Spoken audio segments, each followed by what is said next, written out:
that job role. So don't there's nothing wrong with coming into the careers office and not having a clue what you want to do. That's why we're there to guide you into basically the job that suits you. But have an idea in mind of what you want to do, whether it be combat, engineering, logistics, medical, nursing, stuff like that. And stay positive during the application process from start to finish. That's about it. Brilliant, that's amazing. Thank you so much, Simon, for those pieces of advice there that you've given, and for your time as well on the Jobs Live channel today. And unfortunately, I'm going to need to pass back now to Stu in the studio, but hopefully, we'll see you again very soon on the Jobs Live channel. Thank you very much. Cheers.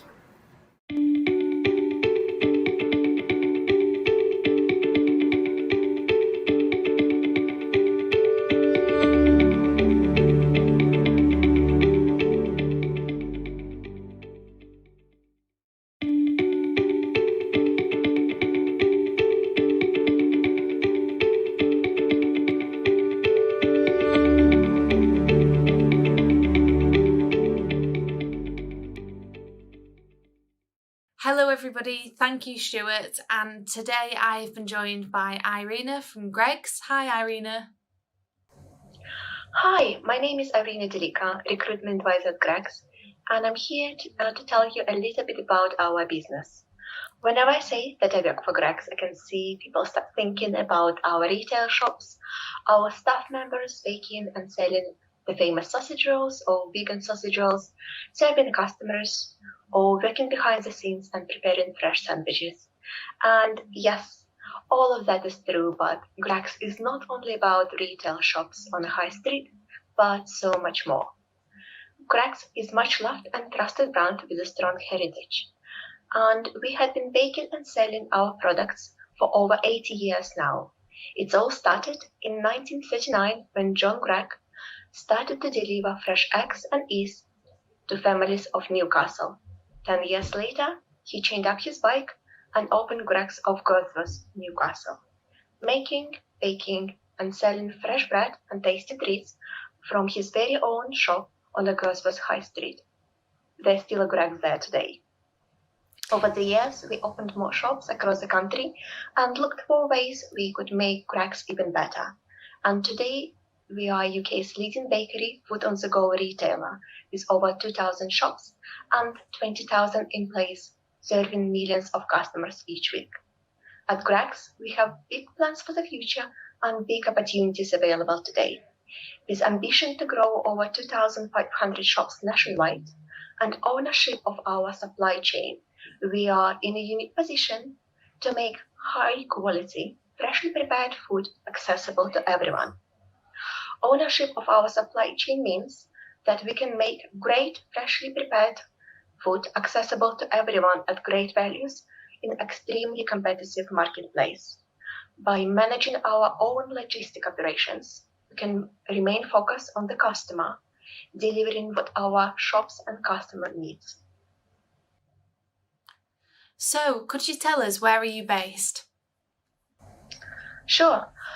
Currently, we have over 2,000 shops, 8 regional bakeries, or we call them the centers of excellence, 1 central savory production plant, 2 distribution centers, and they are located throughout the UK and Northern Ireland, plus our head office, or Greggs House as it's known within Greggs, which is located in Newcastle. Brilliant. So, what roles are you currently recruiting for? As a company, we manufacture, distribute, and sell our products in our shops. Majority of our roles are based in our retail shops, and we are currently recruiting for shift leaders, supervisors, and shop managers across various locations in UK. But we're also on a constant lookout for various roles in digital and IT teams, roles in marketing, food and safety, logistics and supplies, and so on and so on. So, what kind of people are you looking for to join the organisation? We believe that success is down to putting the customers first. That's why Greggs is looking for people with a great customer service skills to join our family. Our shop team consists of shop manager, supervisor, shift leaders, and team members. Depending on the role you're interested in, Previous experience might not be essential. However, though, you will be required to demonstrate an understanding of what makes a great customer service. Generally, Greggs shops are made up of small teams, around 5 to 15 staff members working together to deliver first-class customer service and quality products every day of the week. Whether you're a shop manager or a team member, your role will be very hands-on, and you will be involved in entire shop's operation, from cleaning to food preparation and customer serving. So, why work for you? As a member of Greggs family, you will benefit from competitive pay rates, generous staff discount, and a share of the profit. Our shop teams also take part in regular competitions and charity events, which ensure there is always fun going on within the shop. Progression is key to our business, as well as building career from inside out. We love to work with people who want to develop their skills and become more successful, and we provide various training and development opportunities to our shop team to help them grow with the business. So, finally, any hints or tips for those applying? Obviously, qualification and previous experience do have a place, but really, it's your enthusiasm and passion to provide great customer service that is equally as important. And what we are trying to convey, that there are always opportunities to progress within the business and build a successful career with Greggs. We have a lot of people in the business who started as a weekend team member or a team member and now running their own shop as a shop manager, or even progressed to an area manager or regional operations manager, or those who started working in our retail shops and moved to a different business function. There really are opportunities to progress and build your career with Greggs. Brilliant. Thank you very much, Irina. So, back to you, Stuart, in the studio.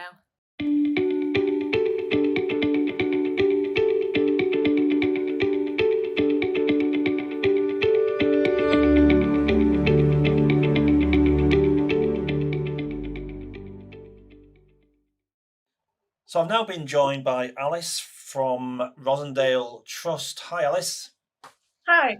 Thanks for joining us on the Jobs Live channel for this Northwest Works for You broadcast. Just tell me a little bit about yourself and what your company does. Yes, so hi, nice to join you. My name's Alice Clues. I work in the HR department at the Rossendale Trust. The Rossendale Trust provides supported living care to adults with learning and physical disabilities in apartments and houses. So our care support workers work as part of a team, and they provide high standards of care and support to our tenants to enable them to live a full and meaningful life. So they'll promote independence and choice for each tenant in all aspects of their life. So that could be cooking, cleaning, personal care, attending appointments, and leisure activities as well. Great. So as an organisation, where are you actually based? So we're actually primarily based in Sutton, Macclesfield, but we do have properties in Buxton as well. Great. So anybody who came working for you, Alice, currently would that be physically coming into the office, or is there some element of remote working as well? So it's support workers, so they would work in the tenants' apartments or houses, so that would be in Macclesfield. If the position's based in Macclesfield, it would be in Macclesfield, or we do have positions that sometimes are available in Buxton. Perfect. Okay, great. Just tell us the kind of roles that you're recruiting for then currently. So at the moment, we have full-time and part-time positions available for care support workers based at our Macclesfield locations. I would always say it's a good idea to keep an eye on our website to check what vacancies we do have, because, for example, we might have positions in Buxton come up available, or similarly, we do recruit for night workers as well, so they may come up on our website in the near future. Perfect. And the kind of people you're looking for then, people that you're wanting to speak to today, who succeed in your organisation, what do those people look like, Alice? So we're looking for people who are caring, patient, and that are willing to support vulnerable adults while ensuring that they treat them with the dignity and respect. We don't require people to have experience to work with us because we believe that those personal skills are more important, and we do offer full training, so it's not something you need to have experience in. Of course, it is an advantage, but it's not essential. And why work for Rosendale Trust? I mean, what's the benefits of joining you and starting a career with you, and what do you find people enjoy the most about working for the Trust? So I think the main thing is that working in care, it can be a very rewarding career because you're making a difference every day to someone else's life and supporting them to live their life fully and as meaningful as they can do. So we also have career progression opportunities. So we offer the opportunity to gain qualifications, so level 2, level 3 in health and social care. And we also have a range of staff benefits such as a health cash plan, long service awards, enhanced sick pay schemes and life assurance schemes. So plenty of benefits, and obviously all of that is detailed in the job vacancies. As people apply, they can read up on that. Yeah, there's lots of information, and if anyone has any questions, they can get in touch with us. Perfect. Well, this is their chance to do that actually now on this broadcast, to use the live chat to get in touch with Alice and the team at Rosendale, and I'm sure you can guide them. And really my final question is around that, for people who have applied successfully to work for you in the past, any hints or tips for those applying maybe today and to make sure they are successful in that process? I would always say it's a good idea to have a good look on our website and just find out more about what we do, and to always look at the job profile of the role that you're applying for, which are all on our website. Make sure you familiarise yourself with that role before you start your application form. And then when you do fill in your application form, include as much information as you can for all the questions it asks, and explain why you think you would be suited to fit that role.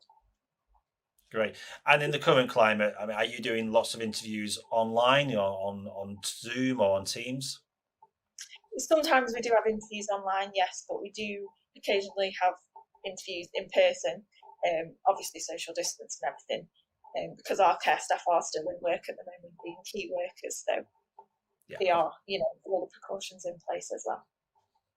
Great. It's good to know. And it's good to know when people are applying what their expectation is of an interview and where that would take place. So thanks for letting us know about that. And let us know more about Rosendale Trust as well, Alice. It's been great to understand more about your organisation. And people can find out much more on your partner page. And of course, we'll leave the chat open for any future inquiries that people may have as well. Yes, that's great. Thank you. Thank you. Thanks for joining us here on the Jobs Live channel for this Northwest Works For You event. We'll hopefully see you again soon, Alice, on the channel, and take care. Thank you. Thanks.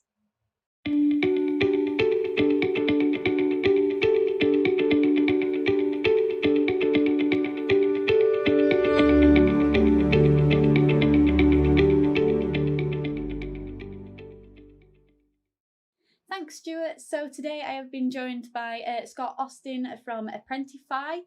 So hi, Scott. Could you tell us a little bit about Apprentify and what you do? Yeah, brilliant. So thanks for having us. So as Jen said, I'm Scott Austin from Apprentify. So I am the apprentice recruitment executive who looks after bringing in new apprentices for new employers, finding them new roles within the Greater Manchester area. So that is the area we mainly cover, the Greater Manchester area, but other areas as well. We do stretch a little bit further afield, but mainly in the digital space, so looking at digital marketing apprenticeships and junior content apprenticeships. Perfect, that sounds lovely. So whereabouts are you guys based roughly? Yeah, so we're actually based in Wilmslow. But as you can see, because obviously a lot of us are at home, and we were based at home even before COVID as well. So we are scattered around. Most of us, though, are based around the Greater Manchester area and bobby in and out of the office in Wilmslow every now and then. Perfect, that sounds brilliant. So what roles are you recruiting for when it comes to apprenticeships? Yeah, absolutely. So, like I mentioned a minute ago, so our main two apprenticeships are digital marketer level 3 and junior content producer level 3 as well. So very similar, but have their own differences. So with the digital marketer, they're more around the analytics, the web development, web design.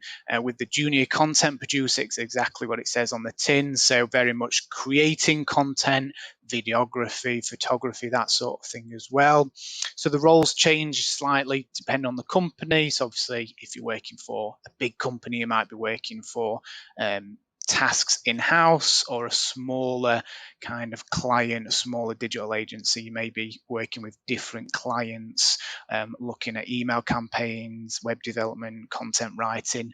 The list of roles within the industry kind of can go on forever. There's absolutely loads that you can kind of go into.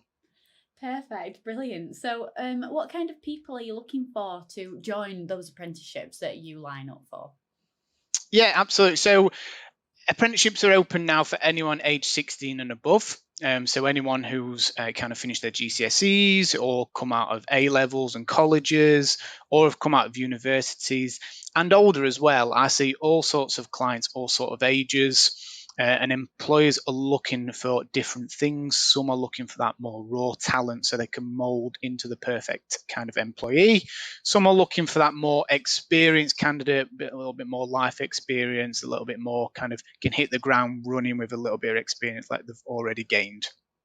Perfect, amazing. So, why would someone want to do an apprentice through you guys? Yeah, so obviously there's a lot of providers out there and they all do a great job.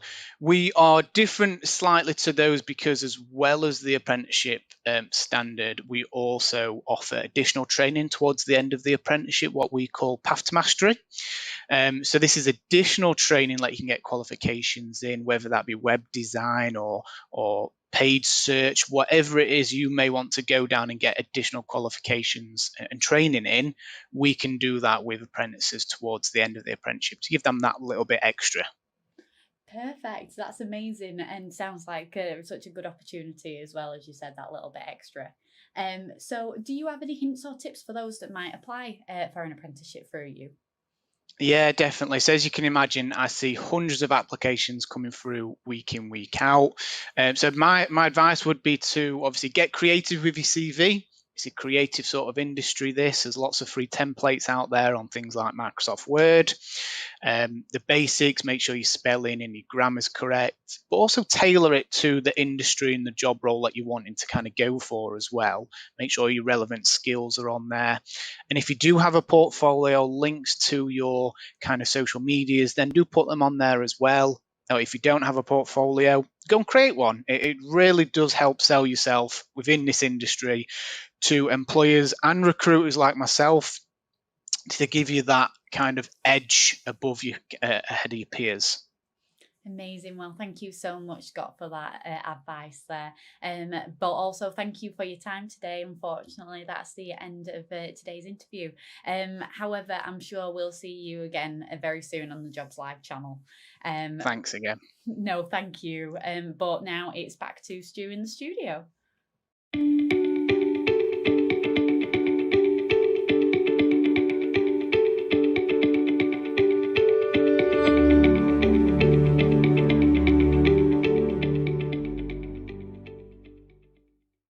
Hi, my name is Lisa Breakspear, and I want to tell you about an exciting new employment support programme called Journey First that can help you realise your goals.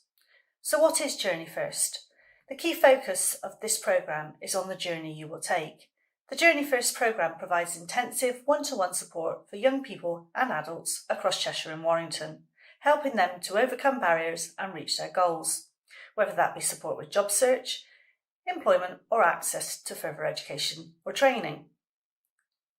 Funded by the European Social Fund, Journey First will aim to help 3,165 participants aged between 16 and 24 in the next 3 years, and 2,225 adults over the age of 18. The project will be delivered by 3 local authorities: Cheshire East, Cheshire West and Warrington. Today, I am focusing on the adult support programme offered by Cheshire West and Chester Council. So how will it work?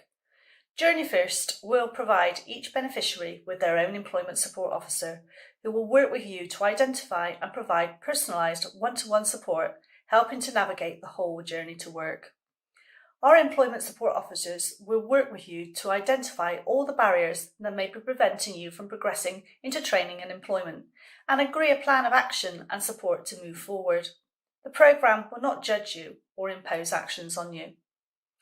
Journey First will help you to identify your skills and goals, provide skills and tailored employment advice, offer a one-to-one wraparound support, working alongside your key worker, help tackle wider issues that are preventing progress such as debt, health, housing and caring responsibilities, meet employers and find out about different employment paths, guide you through the job search and help prepare you for the workplace, help you to find opportunities and unlock your potential.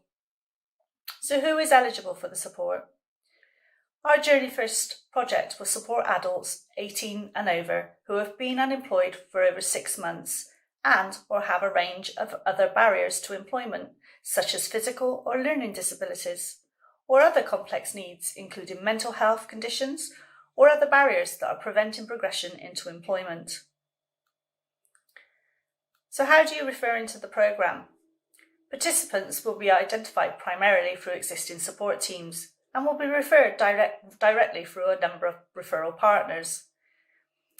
Eligible individuals can also refer directly through our work zones. So I now have a short case study for a real customer that was long-term unemployed and supported to find work with help from one of our work zone mentors. This will give you an idea of how Journey First could support you. So Lynn was unemployed for 15 months due to a prolonged health condition and had been claiming employment support allowance for around 13 months. After hearing about the support that the work zones offered, Lynn decided to refer herself for an appointment. Lynn's confidence was very low and she was very anxious after being out of work for such a long time. After a work zone initial registration, Lynn was signposted to a mentor for one-to-one support. The mentor took time to talk and understand the barriers to work that Lynn was facing and offered support with careers guidance while setting to work to develop an action plan that would help break down her barriers. As well as confidence, Lynn lacked the knowledge and skills that would give her the independence to search for jobs online.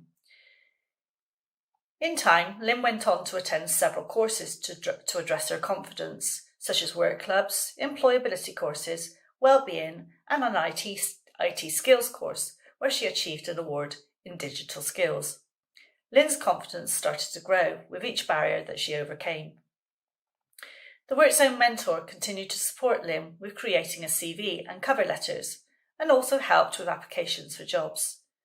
When offered an interview for a retail job Lynn was really interested in, she was excited but very nervous.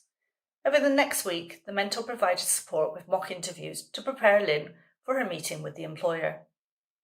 I'm pleased to say that Lynn was offered a part-time position with a well-known department store.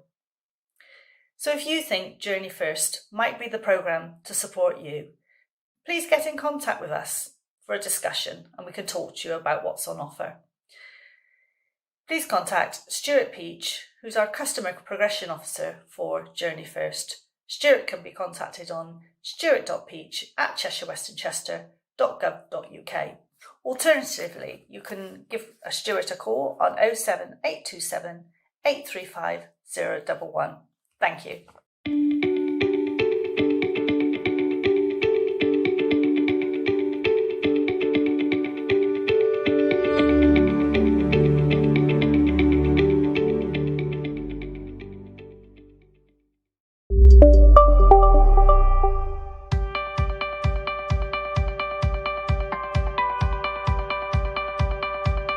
The Jobs Live channel is an innovative, interactive, moderated online channel that brings job opportunities directly into the home, classroom or business. The Jobs Live channel is free to the end user and does not require any additional equipment to be purchased or licenses to be downloaded. Since 2016, the Jobs Live channel and the Learn Live channel have supported the futures of people across the UK by delivering over 2,000 live broadcasts and reaching over 10 million people in schools, colleges, and the wider community. The Jobs Live channel can be attended by an unlimited number of individuals simply by logging into the channel and joining the live broadcast.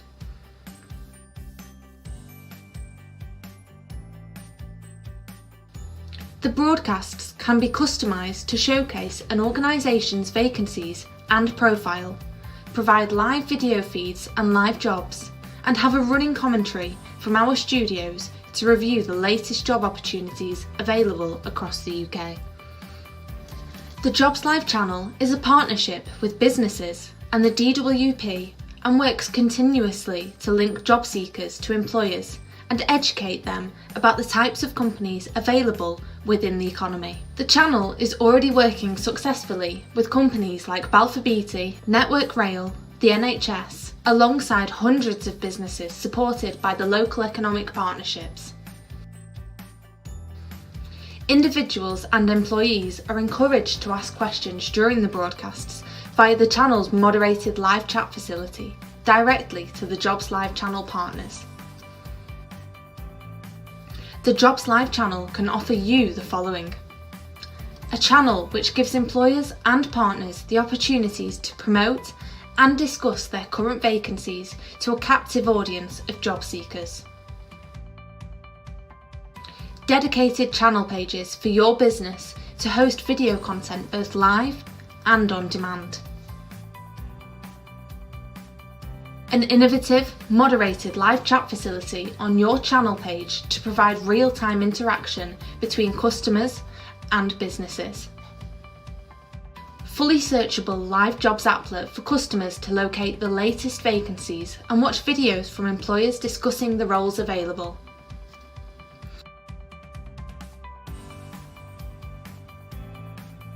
Finally, using our trusted methods and our extensive knowledge of this market, our project plans ensure all resources and step-by-step processes are met in line with timescales and budgets. We look forward to working with your business in the future on the Jobs Live channel. Thank you for watching.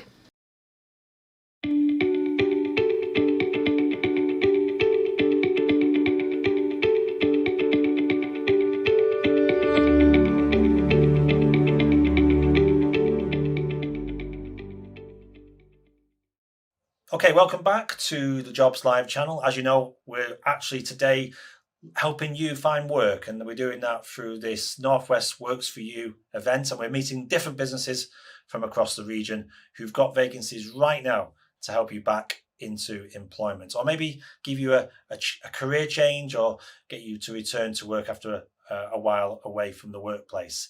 Delighted to be joined by Kate Story from Wigan Council. Hi, Kate.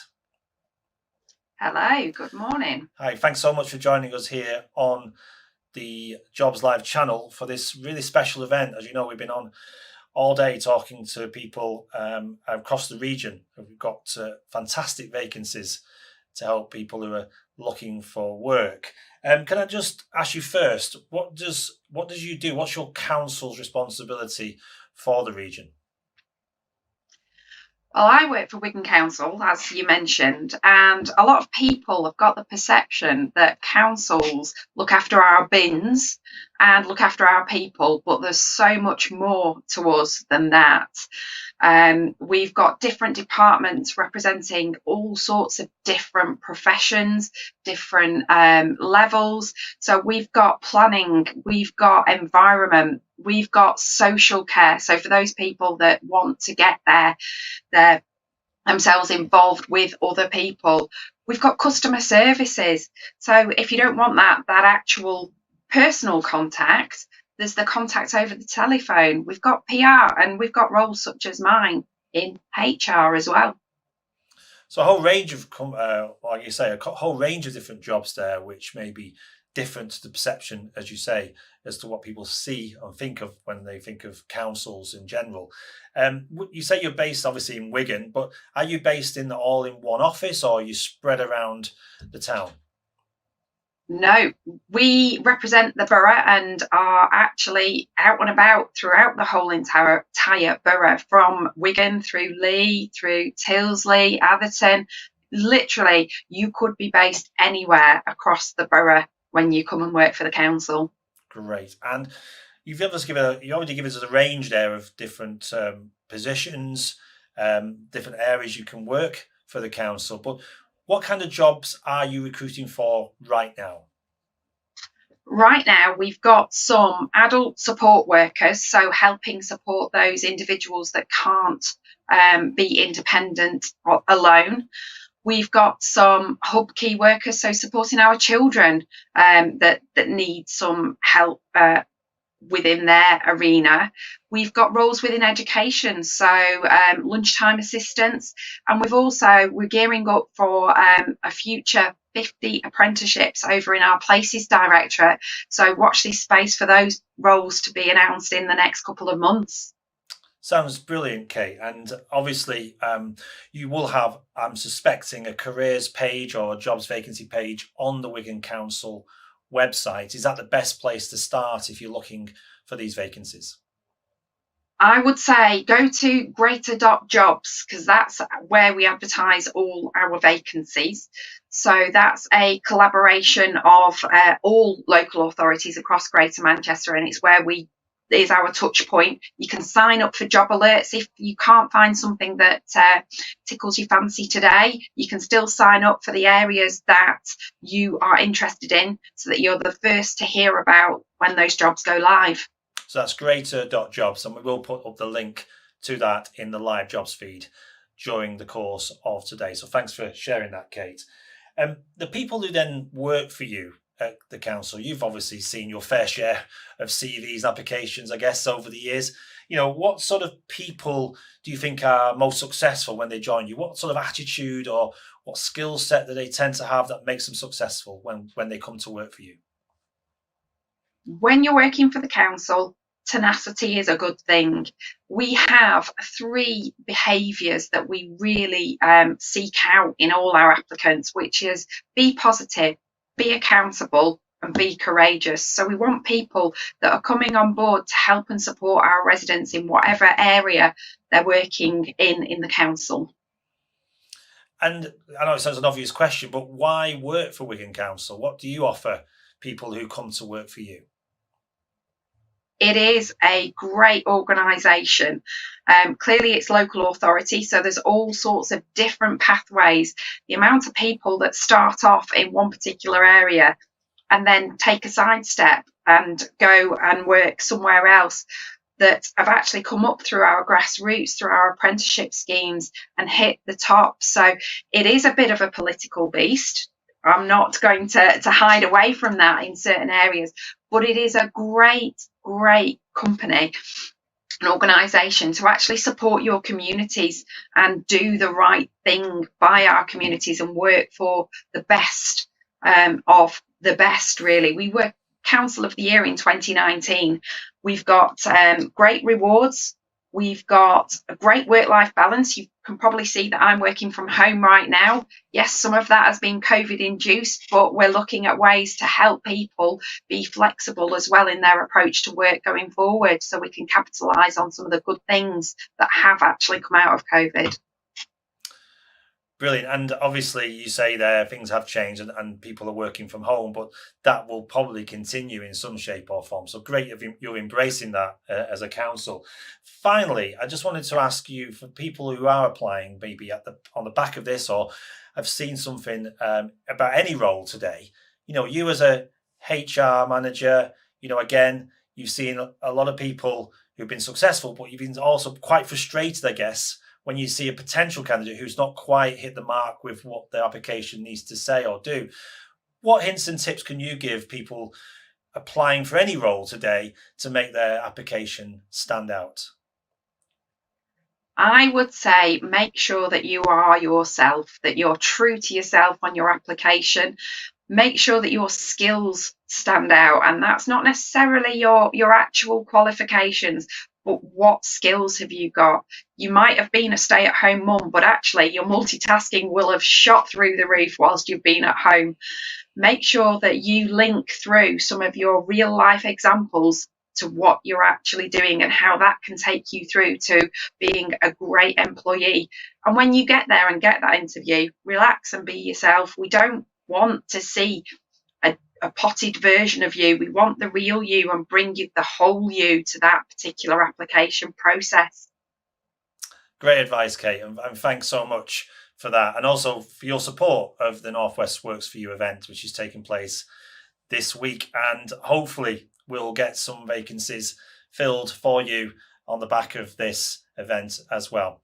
Thanks so much for your time, Kate, today. Look forward to thank you. No, my pleasure, and thank you for joining us here on the Jobs Live channel. We'll speak to you again, I'm sure, in the future. Thanks, Kate. Good luck with your applications, everyone.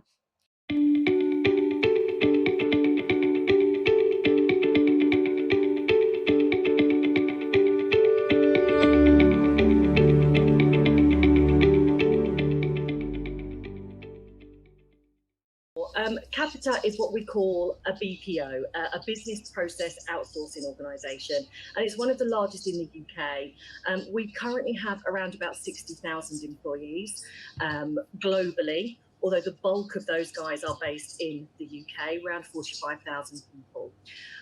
We support in all manner of outsourcing.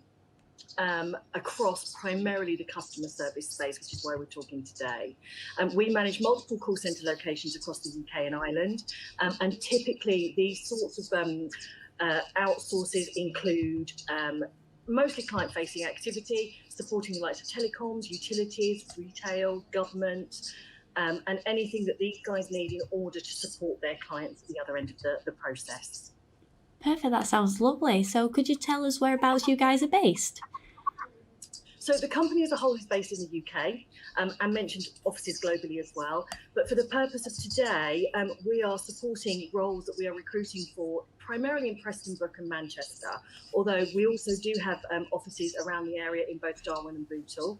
Although it's worth noting that location and where we're based, I think within the current climate, is probably not as important as it perhaps was 18 months ago, because we also have a large number of roles, more so than we've ever have done, that would be home working based too. So my advice would be for anyone looking to apply for a role at Capita is not to worry too much about the geography or the location. If those office spaces work very well for you, then superb, but if they don't, it's still worth applying because of our home working offering that we have currently. What are the kind of roles that you're recruiting for presently for that flexibility? Sure. So my role, I look after what we call our volume hiring, which is primarily supporting one of the business areas of Capita that's called customer management. And they are responsible for all of the outsourcing to the organisations that I mentioned earlier on.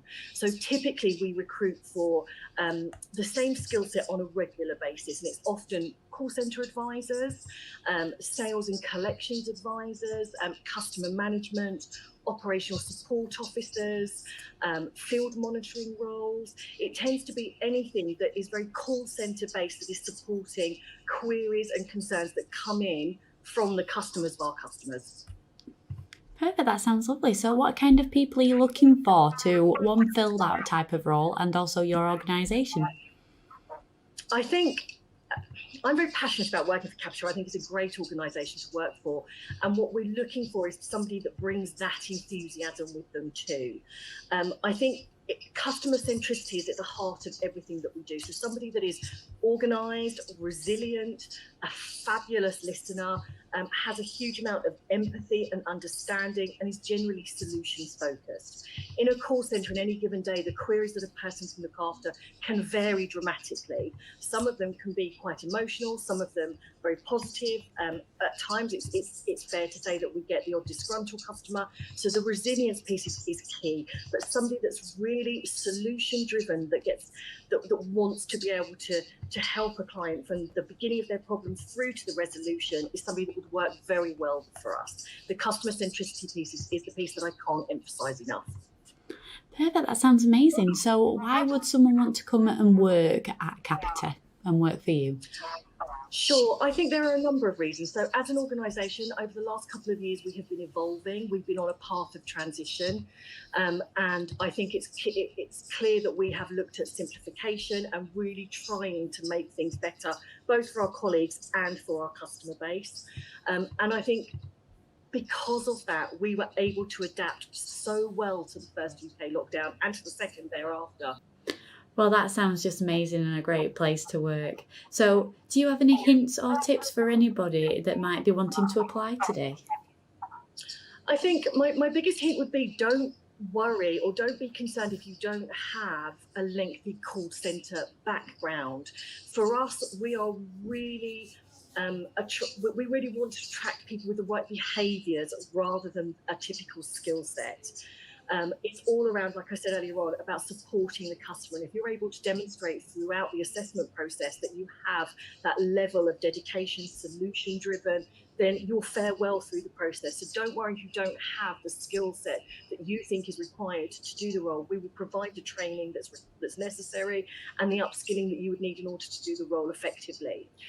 Throughout the process, there are a number of assessments that a person will go through, and some of them are quite funky. We work with a company called Arctic Shores, who looks after our AI, and you'll go through what is quite a dynamic assessment piece that's quite gamified and quite interesting, and you'll get a profile that comes out of the back of that.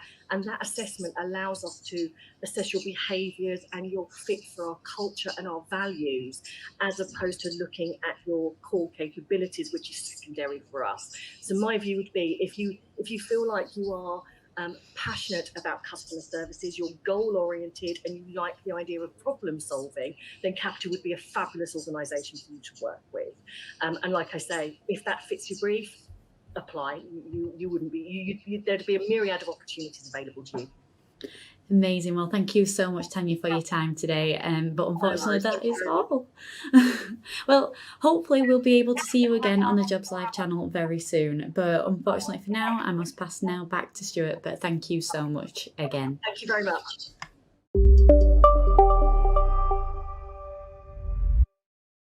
So welcome back to the Jobs Live channel. We have a wide variety of roles available at Can Health Medcoms. So we've got a number of regional offices. We've got both construction and highways are based at Salford Quays. Yeah, so I work on the highways sector of the business, and I'm an assistant HR business partner. So I look after all our highways contracts that we've got currently in the northwest of the Kia business, basically.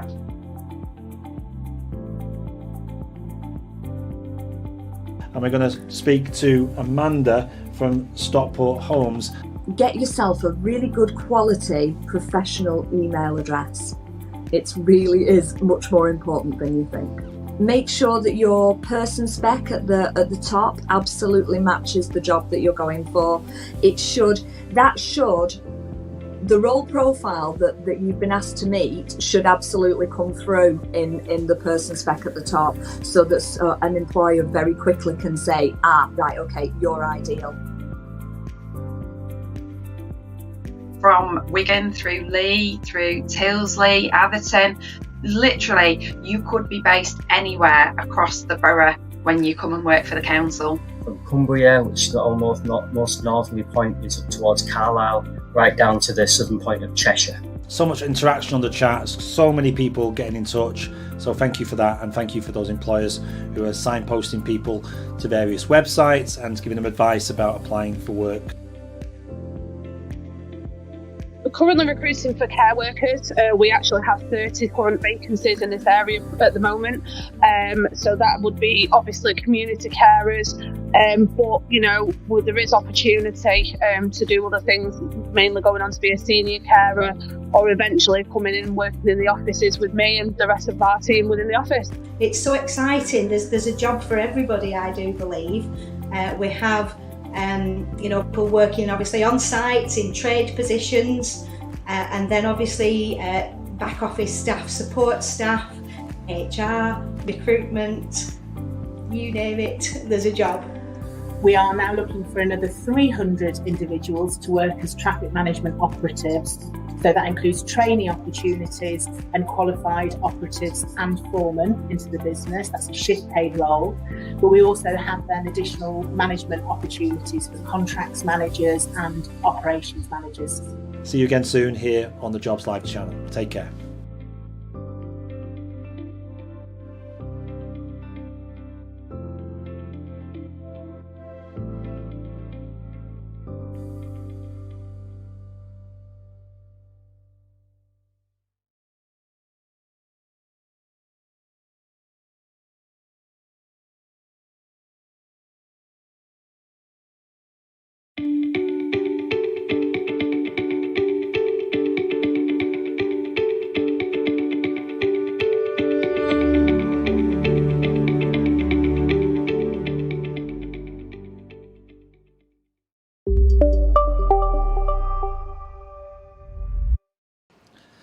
So good morning and welcome back to the Jobs Live channel. Glad you could join us today. This is Monday the 12th of April and I hope already today you found connections with local organisations within the region talking to more about those vacancies. And don't forget to use the live chat to get in touch with any of them today and onwards here on the Jobs Live channel. So today we're also going to feature various jobs that are currently live and we're now going to meet up with Brian from the Cabinet Office. Good morning, Brian.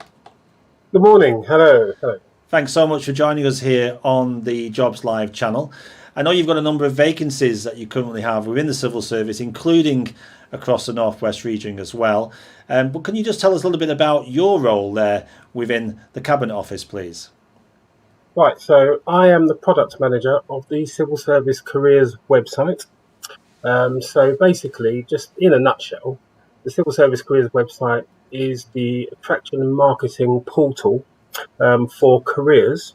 So in effect, it's like taking all the careers advice and putting it into one neat package for people to find out about departments, professions, and different ways that they can actually join the civil service. So that was launched on 2018 in July. So it's been going for about two and a half years now.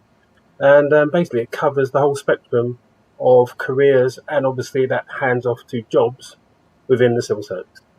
Fantastic. And we're just going to bring it up on screen if we may, so people can easily find this website. It's civilservicecareers.gov.uk. I guess if you Google civil service careers, this is the first thing you'll see.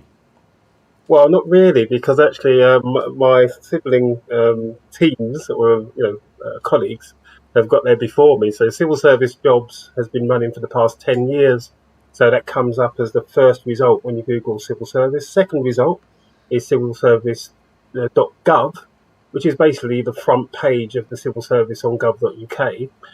By the time you get to about the third result, you get to this. It'll be homepage civil service careers. Perfect. So we'll just read it out again. That's civilservicecareers.gov.uk. And I'm sure you won't mind popping on the live chat later to leave a link directly to that if I could ask you to do that, and we'll obviously do the same throughout the day as well. So what can we expect on this website? Because I know you've been heavily involved, as you said earlier before we came on. This is your baby, isn't it, Brian? So tell us a little bit what people can expect on this website. Well, there are three key things I was going to direct people to. The first front and centre thing you can see at the top there is that lovely red button that says Try Our Career Matcher. This is the newest innovation. So what that is a very short quiz of only 3 questions where we're trying to ascertain people's motivations. So that first question, if you push any of those buttons and scroll to the bottom, it will lead you to the next question. So just scroll down to the bottom. Yeah, doing that now. When you pass through that motivation question, you will be going on to a question about what do you actually enjoy? So that, again, you see, we're trying to sort of focus on the user to see what they're into, what gets them going. And then the final question will be, what kind of careers are you interested in? So it's a bit more of a basic question, but as soon as you answer any one of those and scroll to the bottom, it will present you with another button that takes you to your 3 professions matches. So those 3 boxes link to professions pages, which are showcased on the Civil Service Careers website itself. So if you push any one of those buttons, I'm going to go for communications, Brian. That seems to be more up my street. So I'm going to try that. That was a good guess, wasn't it? Yep. There you go. Perfect. And as you can see, lovely full colour communications page. If we had time, you'd digest all of that information and maybe go through some hyperlinks. But what we're going to do, we're going to fast forward all the way down to the bottom of the page. And as you get to the bottom, there'll be a tile that says gov.uk, and that tile actually says vacancies. So if you hit that, I know that there's a tile that says gov.uk, the black tile. This one here, yeah, government communications, professional job vacancies. So I'm going to look at the latest vacancies now in the area I've chosen. So what I've actually done there is already pre-filter vacancies for that kind of profession from civil service jobs. So there you go. It's almost like on a plate. It's like a butler bringing you the vacancies for communication. You don't have to look. That's really good. And I guess then if you wanted to edit that search, maybe go for a different region. In fact, this is probably a good place to talk about this website too, because people can actually sign up and create an account, can't they, for this particular website for future reference? Yeah, exactly. And the important thing about signing up to create an account is because you can actually create job alerts after you've signed up. So the reason that's really important for everybody to know is because you may be looking on one particular day and not see the kind of vacancy you're interested in. But if you sign up for the job alerts, as soon as a new vacancy comes on at future points in time, the system will email you. So you don't have to keep logging in and out. It does it all on your behalf. So it makes it so much easier than having to just wade through lists and lists. So that's a big thing I've been pushing, is the use of the sign-up potential and actually creating a job alert after you've signed up. Fantastic. Well, I'm just going to nip back to the site we started on, and if we go back to the home page, and if we go below the current Try Our Career Matcher, there's also a video there, isn't there, about the civil service. So is that useful for people to watch as well? Right, so that's a video more aimed at younger people, just to give an idea of how the civil service is transforming into the 21st century. I mean, that's almost like a kind of showcasing video. Yes. If you scroll down a little bit, there's a department bit you can see, and as you scroll a bit further down, it'll say, learn about our professions as well. Yes. So you see the professions. Yes. But if you go just a little bit past that, just a little bit more, then here's the next innovation. So this is really important for your viewers to see. The location map was launched in 2020. Yeah. So what it actually does is, as long as your laptop is enabled, because really it's a smartphone, I've actually done this, when you push that big blue button, it will focus a radius of 50 miles around where you are to show you live vacancies. Yeah. May not always work on a laptop unless you've enabled geolocation on your laptop. Let's give it a go anyway. So let's see what it says. It's actually asking me anyway, he wants to know my location, so I'm going to allow that. And then, there you go. There you go. It has found me. Right. Now, what happens is, those little tags, if you tap a tag, it will give you the name of a government department. And then, when you tap that department, the next thing you'll notice, it will take you to the department page on the careers website. Yeah. And this is slightly different, because as you scroll down, you digest all the material, you learn all the stuff about that department. When you get right to the bottom, you will see that there is a green button. Right, you have to go literally right down to the base. See that green button? Yeah. Yeah, so hit the jobs near you. So these are vacancies for that department in 50 miles around your radius right now. Great. There you go. Again, that's another big thing. I'm very proud of this one, because we did it. Just to be clear, then that's jobs within that particular department that we've selected from the map. So this is purely HM Land Registries, it turns out. But if I'd have picked one of the other tags on the screen, another map showing another department, it would have given me vacancies in that department. So it's department vacancies rather than the whole vacancy position. Yeah. Yeah, exactly. Yeah. So you can see, I'm almost trying to sort of give people different types of job search capability. So it's either the Career Matcher helps you to see your transferable skills and how they work for civil service. Yeah. The location map is more about what are the vacancies near you physically for particular departments. So they're the two most recent innovations. Fantastic. I'm just going to go back to the main site again and return to where we started. Okay, I've got my triple threat now. This is the third one. So if I go beneath the map where it says, no, we're going to go slightly different this time. If you go all the way to the top, there's a menu bar. If you go right to the top, on the menu bar to the right, it says ways to join. Ways to join. Yeah, I can see that. I'm going to click on that now. Yep. Now, as you scroll down, first thing on the list on the left will be civil service apprenticeships. So if you scroll down, there it is, civil service apprenticeships. There's apprenticeship. Right, this is brand new. So the apprenticeships page was built in February 2021. And basically, it's the showcase page for all apprenticeships which are being advertised in civil service jobs. So as you scroll down again the page, and you assume we have the luxury of time that we can read and learn about all these different things. So you keep scrolling, you can see some information about people's experience. There's stuff from Chief Operating Officer himself. But there is a button, Find a Civil Service Apprenticeship. I click on that. Yep. Just loading now, and it's giving me 25 jobs. And I Well, guess these that's are apprenticeships. Yeah, they're apprenticeship vacancies within different departments across Yeah. the country. Yes, correct. But the other thing, when you go back to the main page of Civil Service Apprenticeships, I do highlight in there again about the use of the creating an account and doing the job alert. So if you Yes. scroll up a little bit, Yeah. just scroll up a little bit, it's actually a bit on the right. So you go past that black box, so keep going up. Yeah. Oh, there. So, Yeah. yep. You So can that's sign up. paragraph. Yeah. Yeah. Yeah. This is Yeah, really because key, one of isn't the it? key- Yeah. Yeah, one of the key things with apprenticeships is, unlike jobs, there are less apprenticeships. But in terms of how they're going to come on month after month, it's really key for anyone who's interested in apprenticeships to do that sign up, because there'll be a lot more apprenticeships coming in May and June. Yeah, so that's something that's really important. Okay, perfect. So they give apprenticeship vacancies. There's a few now, as we've seen, but there's going to be plenty more coming up. There's so in May many, and so June. many. Yeah. So many. Okay, well, we'll get you back on nearer the time to that so people can find out more.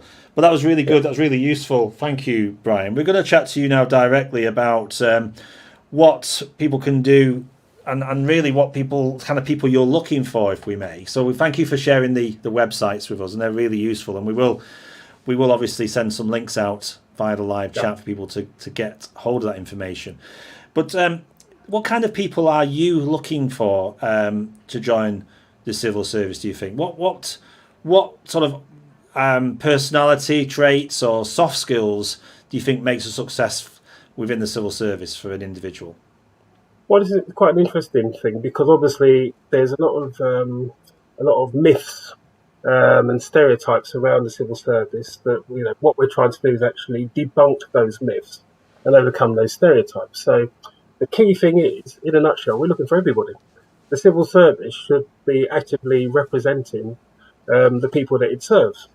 Therefore, if you think about it logically, people who could be people who've got some kind of education, university education, which is normally a stereotype when you think of fast stream graduate kind of things, they're the people who are already applying.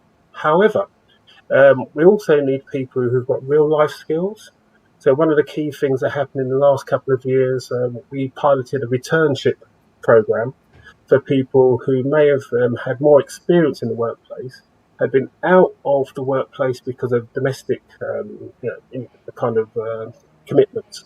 And then we're trying to welcome those people back because of the wealth of experience they bring, not just from their work experience, but from their life experience. So that's just one slightly different angle away from just pure work experience. However, I mean, we've still got a veterans program running at the moment, so people coming out of military service. Again, so the transferable skills aspect of being ex-military and then coming into public service is a key thing. And obviously we do the same kind of thing with people who may have worked with police services or enforcement services, because the Home Office Border Force got a very strong enforcement unit. But the most important thing I want everybody to know is, even if you feel that you may have just worked in retail and you don't think, well, working in retail has got any link at all to the civil service, the myth I'm trying to debunk there is the fact that in the civil service, the biggest profession we have is operational delivery profession. The operational delivery profession is, in effect, almost a customer-facing, front-facing body of people who make up the majority of civil servants. So the key departments where there's the biggest amount of people who work in operational delivery profession would be Department for Work and Pensions themselves, because they're customer facing. HMRC is another massive department for this. So even for people who would have never thought that they had the skills or experience to work for the civil service, probably have. But this is the reason why the career matching is such an important innovation, because it's helping people to translate their normal day-to-day work experience into what the civil service needs, which is people who can serve customers, need to be able to keep information safe, need to be able to manage projects. So project management cuts across pretty much every different type of sector, people who are able to manage resources. So even things like property. So property profession, massive profession for the civil service. And I've spoken to people who work in a state agency in the private sector who never realise that they've got fantastic skills and experience to go pretty much directly into property profession jobs. So you can see we're covering everything. Literally. We want all types of people, all ages, all backgrounds. Thanks, Brian. And it feels to me as well that people may dismiss the civil service, again, maybe from that perception thing, and don't see themselves as fitting. But what you've just explained there is that people in many professions bring transferable skills into civil service. They probably don't realise it. But we had a chap on from the Cabinet Office a couple of months ago, and it isn't quite as it's depicted in those old black and white films still with bowler hats and brollies, is it? It's moved on a lot from then. Exactly. Although I must admit, I've actually been in Westminster, and I've actually seen some people who do look like they came from a 1950s film with a bowler hat and brollies, funny enough. So they're still there. They're very small pocket. But the majority of civil servants are literally just the range of people who look like normal society today. So that's one of the reasons why, with the video content I've put on the careers website, you'll notice when you watch some of those videos, it covers a range of people, sort of millennials who have got multicoloured hair, older people who've actually finished in one type of sector and only started working for the civil service from the age of 50. But that's a key thing. So we're not discriminating on age. The other thing as well is, even from the point of view of scientific community, the range of different types of scientists that we have in the civil service is groundbreaking. And it's funny because I was actually speaking to some people from Defence Science Technology Laboratory at the Ministry of Defence who had worked around the Novichok poisoning in Salisbury Plain a couple of years ago. And it was quite exciting because some of those people were on the BBC on the actual news broadcast talking about that scientific investigation of this kind of espionage spy level poisoning thing. So the idea that you could do a careers workshop that starts talking like it's James Bond, really exciting things. I think a lot of people don't realise how much you can get involved in, which is something that's really exciting in the civil service, actually. And you don't have to have come in at the top end. You can come in entry level, as I said, with the apprenticeships kind of thing. And you could join Defence Science Technology Laboratory as an apprentice. They've got loads of apprenticeships in the Southwest. But the key thing I'm trying to show people is the opportunity, the vast range of jobs are vast, and obviously we are covering all regions of the UK, and we also have vacancies which are abroad. Because a lot of people forget the Foreign and Commonwealth Development Office, so the civil service isn't just in the island that we're in, it goes beyond. No, absolutely. And once you do start your career within the civil service, you could quite literally end up anywhere, couldn't you, as your career progresses? So there's plenty of opportunities to progress your career within, even when you start as an apprentice. Well, I mean, even for me, so just my story. I started as work coach, frontline, Bristol Job Centre Plus, Eastern Job Centre Plus, and I was literally a person basically on the front of the job centre. Asking people what have they been doing to look for work for 2 weeks, and then the ability to sign, so they could get their job seekers allowance. So that's where I started off with my 24-year civil service career. So actually, in terms of support for career development and actually, sort of the learning part of working as a civil servant is excellent. So I've been able to get qualifications in digital. I've got qualifications in HR, so I'm an associate member of Chartered Institute of Personal Development. Obviously, I'm doing work like making the careers website, which we can see today. But if you had interviewed me 24 years ago, I would never have believed I would have gone from just being on the front of a job centre to working in Whitehall and doing all this work with careers that covers the whole of the civil service. So it can be done by anyone. Good stuff. And you just talked there about career progression, the benefits of working in the civil service. Can we just touch on them, Brian? Because you've clearly said you've been there 24 years. Something's keeping you in there, some form of benefits. What's the biggest things about working the civil service from someone who's looking maybe for security and other things that attracts people to employers these days? Well, okay, I mean, in terms of what we've got as a package, there are key things. Fantastic flexible working offer. I'll be honest, I champion flexible working a lot myself. So the key thing I would always say to people is, in terms of being able to work maybe not a full-time week, so maybe work a compressed hour week, or even do a job share to share with someone else to split up that week so you can fulfill work-life balance. The civil service is a leader in that kind of adaptation work pattern. That's the first thing. So anyone with caring requirements for caring for older relatives, caring for children, or even caring for themselves, even from a reasonable adjustment for people with disabilities perspective, the flexible work package is brilliant in the civil service. Second thing, staff development is again excellent. I can't praise this enough, because in terms of what you can gain as a member of staff to develop yourself and develop your own education, it's a beautifully structured setup. And funnily enough, the staff development program has actually been revamped and refreshed. So we've got a new government skills curriculum units program, which launched at the end of 2020, and actually supports all members of staff to become more professional in their role. When I say more professional, that's professional with licenses as well. So it's not just in-house training, it's accredited training with proper colleges and universities. And obviously there's some soft skill training. But the key thing is, the civil service will really support you as a member of staff to develop yourself. And as you develop yourself, obviously you can use that to be able to apply for roles to do your staff promotion progression. Yeah. So that's the second thing, the development part.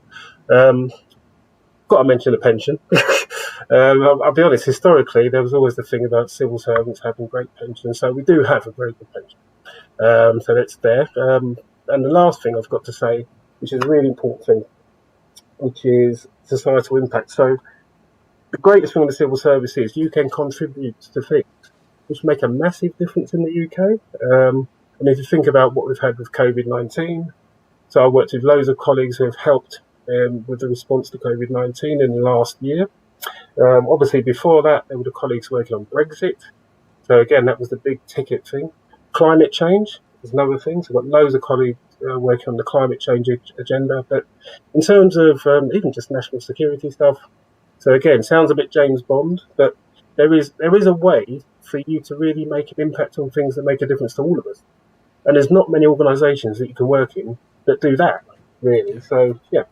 So they're my four big things. They are massive as well. And I think you say making a difference for a lot of people is what they want to do. So it sounds very satisfying in the work you're doing, Brian. And finally, for people who are looking to apply, maybe they've heard something today, they go, I'm going to take this another look at this, especially the website we featured. You've obviously seen your fair share of people applying into the service. Any hints or tips for people applying to make sure they're as successful as possible? What would you say to them today? Well, there's only one thing I've got to say, and we're going to have to go back to the website, because the big innovation at the beginning of 2020, before those other things I've said, if you go on that menu bar at the top, right on the right-hand side, it says how to apply. Yeah, we're going to click on that now. Right, so what we've done, to answer the question that everybody does ask, is put some of those hints and tips into a nice, neat page. So as you scroll down, it will explain to you 4 steps of being able to apply for a role. It's like finding the role, the application process. There's something around the assessment of applications. Sifting and shortlisting. And then all that business. Yeah. So on the right side, there's some handy links as well towards being able to write your personal statement. A really important one on that right side is about psychometric testing. So if you just scroll up a little bit, just scroll up just a little up. So those hyperlinks on the right where it says useful to know. Yeah. It should be stuff around there about. Yeah, I got it. That's okay. Good to know. Okay. Yeah. Success profile videos, civil service online tests, and all of that. Yeah. Yeah.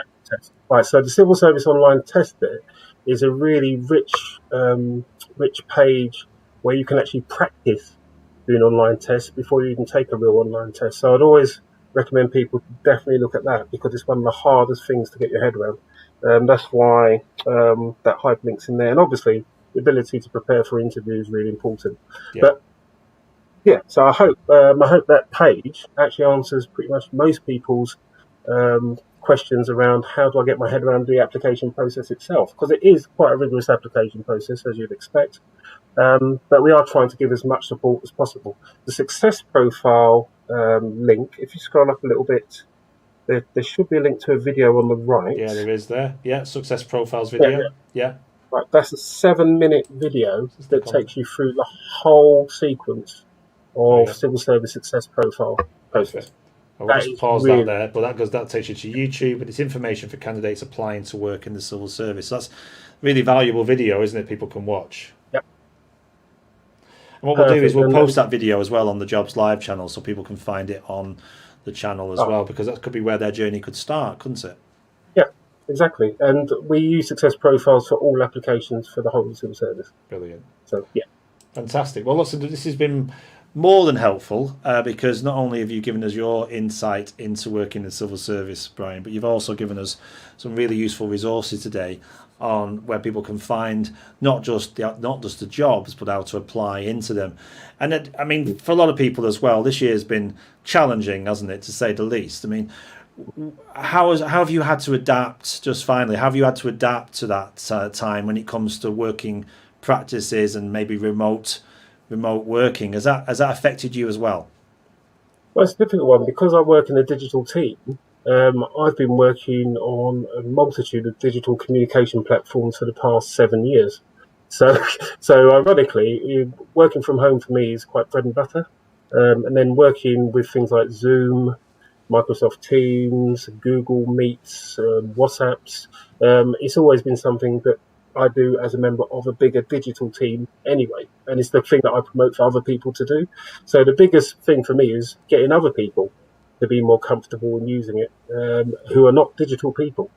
So that was the biggest change for me in the last year. So I've done loads of workshop activities to help people who may not be comfortable, doing lots of Zoom meetings, and then also I'm giving advice on how to do things which are not just Zoom meetings. So one of the key things that we've come up with was to have just phone-only walk out of the house exercise meetings. So you don't have to always be digital on a screen. You can actually just do an old-fashioned phone call and just talk to your mate on the phone while walking down the shops. Which doesn't sound very digital, but at least it sort of gives people a breathing space. No, that's right. So yeah, I think we've said before on the channel, people just got to stay positive and really keep at it, because the vacancies are there clearly, and it sounds like you're going to have a lot more coming up as well over the coming months. So it'd be good to get you and your team back on at some point to talk more about those, if I can trouble you to do that. Oh yeah, perfect. I'd love to. Thank you very much, Brian. Thanks for your time this morning here on the Jobs Live channel. Coming up shortly, we're going to be meeting up with Pathways CIC, another great organisation taking on people within the Northwest region. In the meantime, thanks so much for your time, Brian. Take care, and thank you. Good luck as well with the rest of your, what sounds like a very interesting career within the civil service. Take care. Bye-bye. Thank you. Thank you. Cheers. Bye-bye.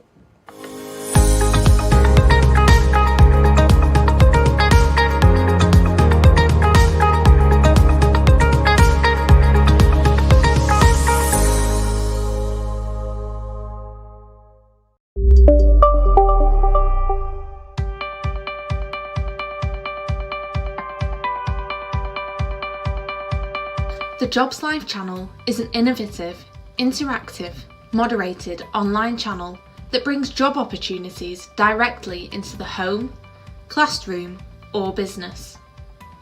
The Jobs Live channel is free to the end user and does not require any additional equipment to be purchased or licenses to be downloaded. Since 2016, the Jobs Live channel and the Learn Live channel have supported the futures of people across the UK by delivering over 2,000 live broadcasts and reaching over 10 million people in schools, colleges, and the wider community. The Jobs Live channel can be attended by an unlimited number of individuals simply by logging into the channel and joining the live broadcast.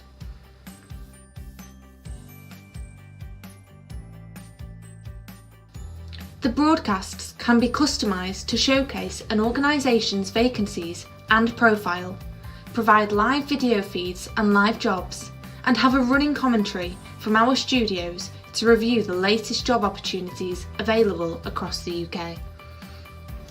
The Jobs Live channel is a partnership with businesses and the DWP and works continuously to link job seekers to employers and educate them about the types of companies available within the economy. The channel is already working successfully with companies like Balfour Beatty, Network Rail, the NHS, alongside hundreds of businesses supported by the local economic partnerships. Individuals and employees are encouraged to ask questions during the broadcasts via the channel's moderated live chat facility, directly to the Jobs Live channel partners. The Jobs Live channel can offer you the following: a channel which gives employers and partners the opportunities to promote and discuss their current vacancies to a captive audience of job seekers. Dedicated channel pages for your business to host video content both live and on demand.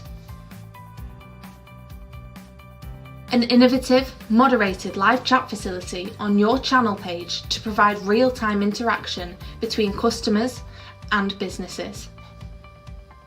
Fully searchable live jobs applet for customers to locate the latest vacancies and watch videos from employers discussing the roles available.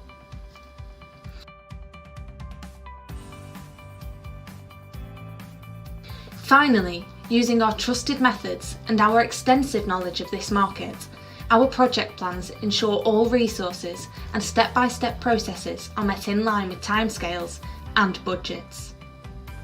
We look forward to working with your business in the future on the Jobs Live channel. Thank you for watching.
Hello everyone, I'm Andrea Quirk and I'm the Global Head of Methodologies at Standard & Poor's. So I got involved with mentoring circles about a year ago now, and it's something I was really excited about.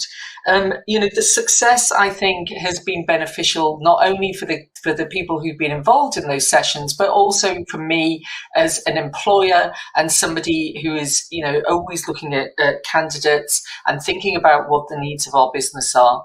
So I think in terms of success that it's brought, it's enabled people to, first of all, interact in a virtual sense across, with a variety of different individuals coming from different backgrounds.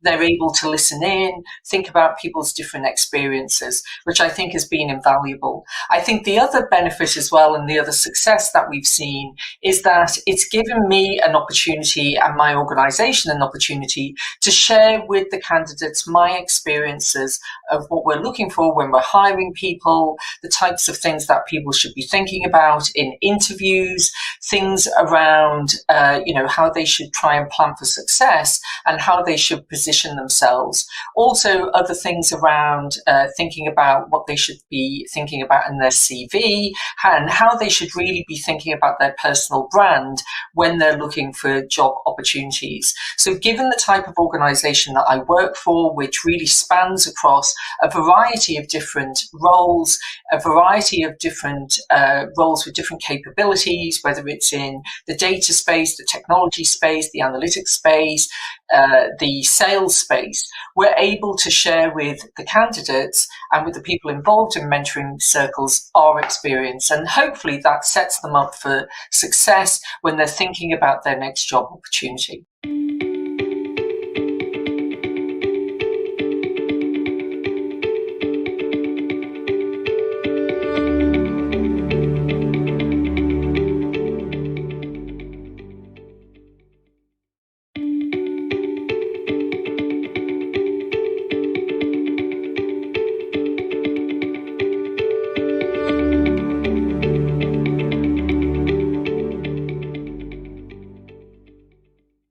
Hello and welcome to the Jobs Live channel. So today I have been joined by Charlie Buckwell. Hello Charlie, how are you? I'm very good, Jen. Thank you. How are you? Yes, I'm very good as well, and I'm glad to hear you are too. So could you tell us a little bit more about yourself and what you do? Yes, I head up a business called McCann Health Medical Communications, and we're a specialist marketing communications business which provides services to the healthcare industry. And so we've been very busy. Actually, we're very fortunate to have been very busy through this past year or so. So could you tell us a little bit more about Northwest Works for You, the Jobs at Expo that's happening in April, and why have you decided to sponsor it? Yeah, I think this is a fantastic initiative. It brings together public and private stakeholders, really with the aim of creating opportunities for people at what is a very testing time.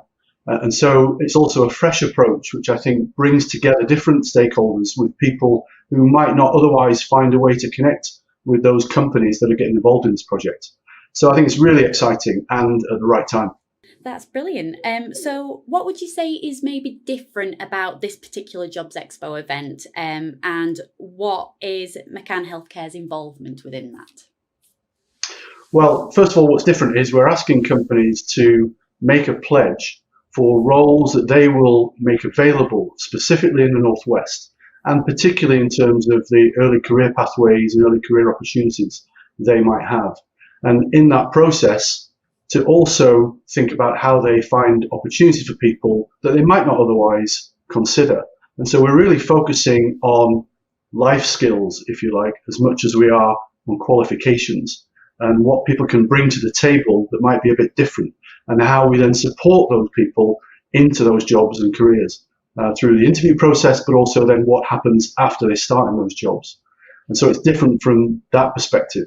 And as I said, bringing together public and private stakeholders to connect with those people is different as well. And our involvement is really because we're based in the Northwest, but we do have offices around the UK and the US and Canada. But we're making a specific commitment to recruit in the Northwest as part of this program. And I say particularly that early career stage. So we have a lot of roles which are involving graduates or scientific roles, but we also have roles in digital, HR, finance, IT, and other functions which we can look at differently in terms of those early careers I mentioned. And so that's our pledge, and that's what we're committing, and very excited to do so. So going back to the Ambition 21 pledge, could you tell me a little bit more about that and what's involved within that pledge? Yes, so we're trying to open up 2021 roles for people in the Northwest, a minimum of that, that companies will commit to, that they might have looked maybe elsewhere in the country, they might have looked at differently in terms of the kinds of people they might want to recruit. And we're asking the pledge to then be made by the companies involved in the program to ring fence those roles for this program. And in that process, also look at people and try and create opportunities for people that they might not have otherwise considered. And that's why I think it's also very exciting. So companies are getting involved. There's a lot of interest and excitement from employers in the Northwest. And I think that shows a commitment in these difficult times to create these opportunities for people. After the event is complete, what would you say success would look like afterwards? Well, we think there's an opportunity to do a lot more than the 2021 roles that I mentioned, but that's a starting point. And really, we hope this event will become the basis for several future events. And so that's going to create its own momentum and create more opportunities for people going forward. But also for those people who get into these roles, then there's going to be a specific set of hopefully support and backup, coaching, mentoring, and development opportunities that will come with those roles. And that's going to be a part of the expectation that we're asking companies to make when they're making a pledge. So there's a lot of different facets to it. There's some long-term gains, but also for those people who get into roles, hopefully some very short-term gains as well. Perfect. That's lovely. Well, thank you so much for your time today, Charlie. It's been a pleasure speaking to you, and I'm sure we'll speak again soon.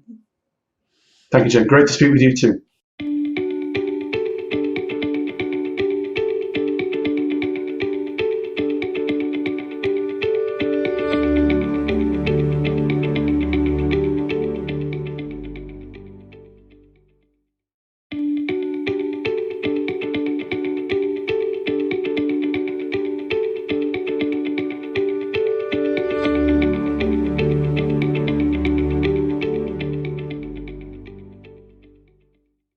Hello and welcome to the Jobs Live channel. Today I have been joined by Daniel Cashmere. Hello Daniel, how are you? Yeah, I'm very good, thank you. Thanks for joining us on Jobs Live. So Daniel, could you tell me who you are and what your role is there? Yeah, I'm Daniel Cashmere. I have the privilege of being the Chief People and Procurement Officer in TalkTalk. Yeah, I'm a proud owner of a TalkTalk system here at Learn Live, so thank you for that. It's a very reliable system.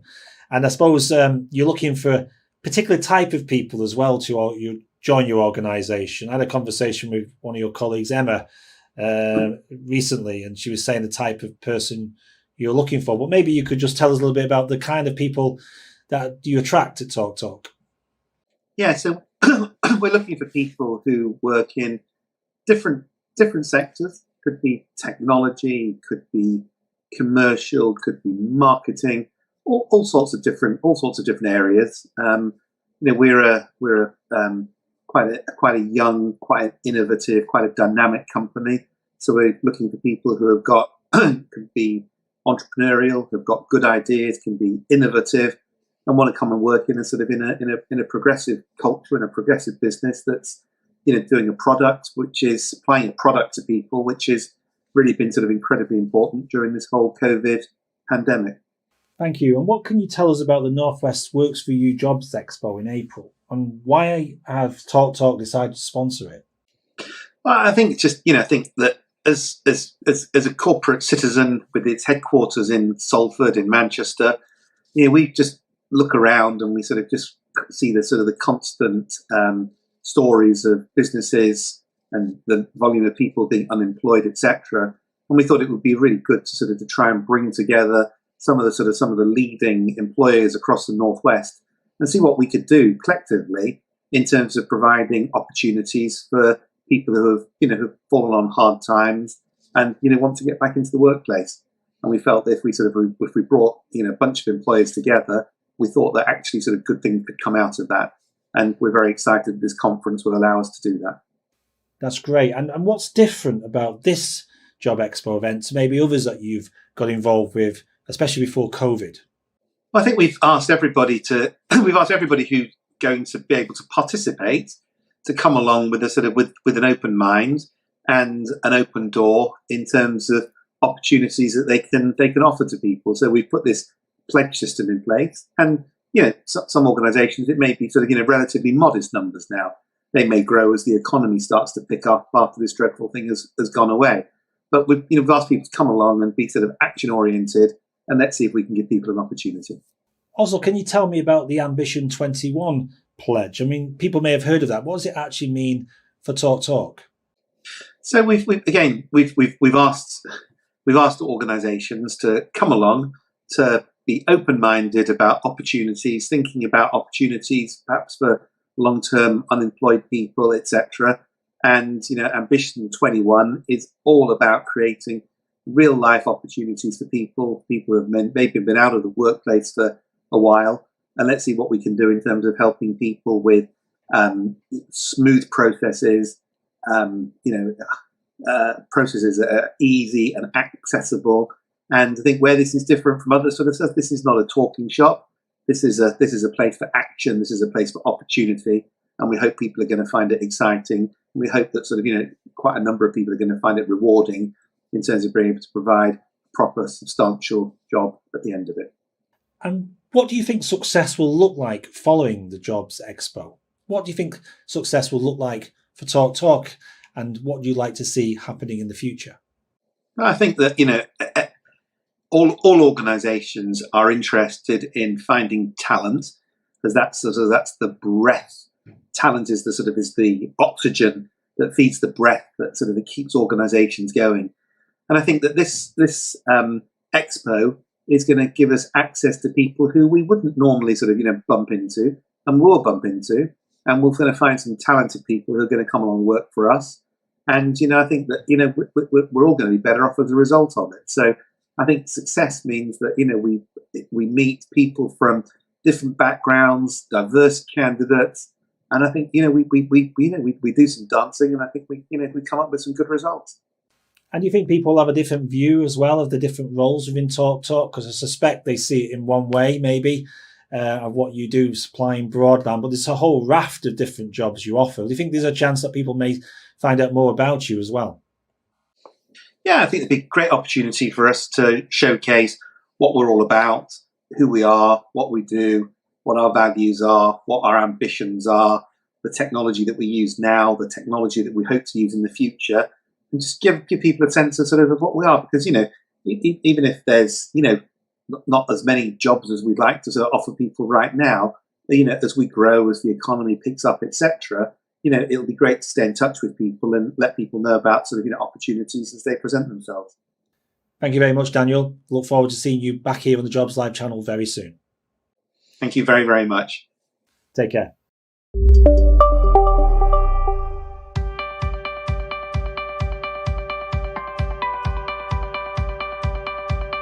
The Jobs Live channel is an innovative, interactive, moderated online channel that brings job opportunities directly into the home, classroom, or business.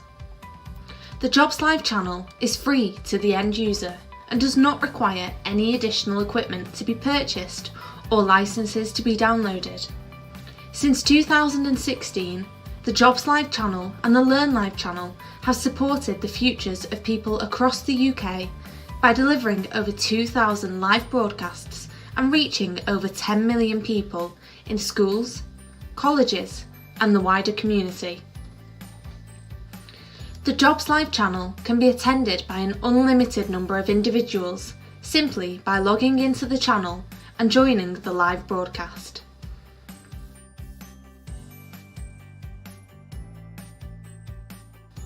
The broadcasts can be customised to showcase an organisation's vacancies and profile, provide live video feeds and live jobs, and have a running commentary from our studios to review the latest job opportunities available across the UK. The Jobs Live channel is a partnership with businesses and the DWP and works continuously to link job seekers to employers and educate them about the types of companies available within the economy. The channel is already working successfully with companies like Balfour Beatty, Network Rail, the NHS, alongside hundreds of businesses supported by the local economic partnerships. Individuals and employees are encouraged to ask questions during the broadcasts via the channel's moderated live chat facility directly to the Jobs Live channel partners.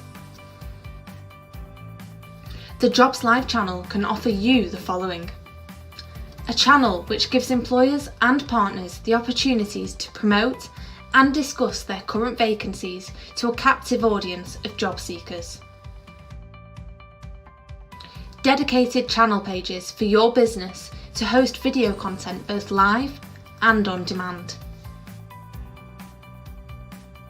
An innovative, moderated live chat facility on your channel page to provide real-time interaction between customers and businesses. Fully searchable live jobs applet for customers to locate the latest vacancies and watch videos from employers discussing the roles available.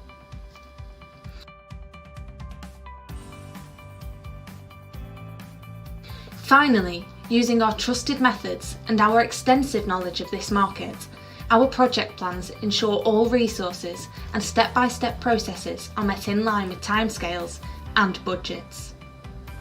We look forward to working with your business in the future on the Jobs Live channel. Thank you for watching. So good morning and welcome to the Jobs Live channel. It's Tuesday the 13th of April and I hope you're well. Today we're going to be meeting various businesses on the channel who have got vacancies across the region and across the UK as well. If you want to get a question across to the businesses, simply use the live chat that you'll see on the video player. And there you can leave a direct message with the companies, a bit like Twitter where you can put the @ symbol and then get to those companies directly. Or you can visit their partner page, click on partner and then go and visit the companies you're interested in and leave them a question. So coming up very soon, we've got another interview coming up with David Rutley, MP for Macclesfield. He's going to talk to us about last week's North West Works for You event. And then we've got other companies such as Network Rail and Balfour Beatty who will be meeting live here on the Jobs Live channel. Remember to keep in touch with all the information going on the channel. Simply subscribe using the subscribe option at the top of the screen. So coming up next, as I say, we should be meeting up with David Rutley, MP. In the meantime, here's one of the businesses that we work with here on the Jobs Live channel.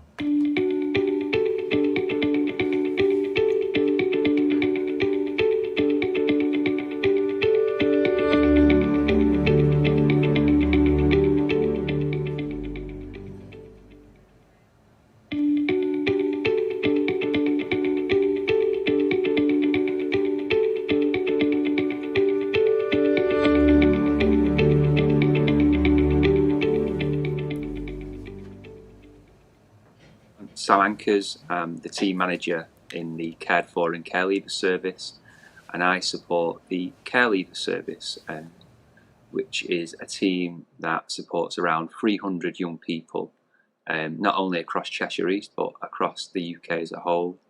I am a personal corporate parent for all those young people, along with my staff and along with every other council department within the authority. We support young people for a wide range of issues. As I said, we're a corporate parent. Supporting a young person into employment, education or training is a big factor for those young people and something that we do concentrate on and something that we're happy that you're all supporting us with today. For those that don't know, care leavers are young people who've had a period of time in the care of a local authority. That may be with foster parents, with other family members, in a children's home. These young people, for many and a variety of reasons, have not been able to live with their parents. We also support some young people, some young asylum seeking children who've come across to the UK with no family in the UK, and we will support them as well through their journey, and then they become care leavers and we also help them out. Some services and some people, there might be some stigma with some children in care and care leavers. Some people might describe these young people as difficult, challenging and naughty. I totally disagree with that. There's no such thing as that. These young people have suffered difficult upbringings and some young people suffered some significant trauma in their lives. So I would go against that stigma. There's many young people in our service who are flourishing, doing really, really well. Many of our young people go on to lead very good lives, go to university. You'd be surprised that there's probably many care experienced people within your workforce. I myself would class myself as care experienced. And I think young people who are care experienced would have great value and enrich your workforce. I would hope that employers would give young people a chance, understand some of the circumstances that they have may faced in their childhood, that that employers would give young people maybe some added support in their employment and their roles. Some employers that maybe needed to give young people maybe a second chance if they arrive slightly late for one day. I know I've arrived slightly late sometimes in my job and been given a second chance too. I feel that we need to offer some support for young people to make sure that they can fulfill their potential, and give young people lots of opportunities in many wide-ranging roles. I hope that many Cheshire East care leavers and also care leavers across the Northwest are going to attend the expo. I hope that many employees will be able to link up with some of our care leavers, build up a bit of rapport with them, hopefully offer some interviews. And what I hope to see is that we see many of our young care leaving cohort find employment with the employers that attend the expo.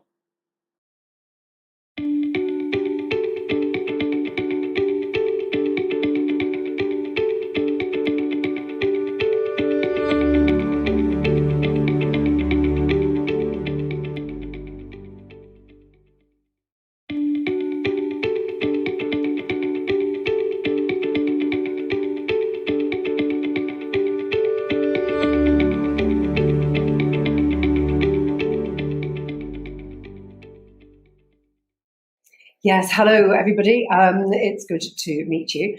My name's Claire Haywood. I am a director of Cirrus, and Cirrus is a leadership development consultancy and is part of Accenture. I'm also the chair of the Local Enterprise Partnership for Cheshire and Warrington. So I'm absolutely delighted that we are able to support care leavers right across the whole spectrum. So through the Pledge, who are working with employers and lots of young people, really to inspire and inform them about new roles and opportunities that there are in the workplace. And also we're able to support care leavers across all of their age groups as well, which is really important, and to open up their, give them more information about the opportunities that there are in the market. Yes, I think there are often myths around care leavers, and one of the key things is let's open up the conversation. Let's explore the untapped potential that we have with care leavers. And that's it, care leavers right across the age spectrum. There's a huge amount of untapped talent. They bring a completely different perspective into your workforce. It enables us to diversify our workforce and also will bring in a huge number of different skills. So important